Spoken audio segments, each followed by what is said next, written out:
বনে ঘুরতে গিয়ে একটি মেয়ে একটি পরিত্যক্ত বিড়ালছানা খুঁজে পেল। আশ্চর্যের বিষয় হলো বিড়ালছানাটি তার গা মিশিয়ে দিল এবং আর ছাড়তে চাইল না। মেয়েটি তাকে দুধ খাওয়ালো আর বাড়ি ফেরার পথে ক্লান্ত বিড়ালছানাটি ঘুমিয়ে পড়ল। পরের দিন কৌতূহল বিড়ালছানাটি চারপাশে ঘুরে দেখতে লাগলো। স্নো ভরে মেয়েটির মাথায় উঠে বসতো এবং খুশি মনে তাকে জড়িয়ে ধরত ও আদরও পেতে দিত।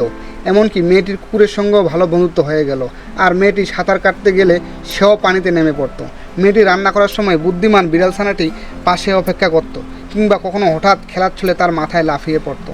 সময়ের সাথে সাথে সে আরও দুষ্টুমি শিখে ফেললো, আর তার খেলার উদ্যমী মাঝে একটু ক্ষতিকর হলেও দুষ্টুমি করলেও দ্রুত মেয়েটির বুকে এসে জড়িয়ে ধরতো।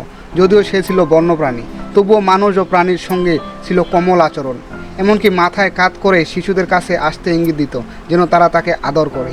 একদিন সে একজন সঙ্গী খুঁজে পেল, কিন্তু তারা দুজনেই যাওয়ার সিদ্ধান্ত নিল না। কিছুদিনের মধ্যে মেয়েটির বাড়িতে যোগ হলো একটি নতুন সদস্য, এক আদরে বিড়ালছানা।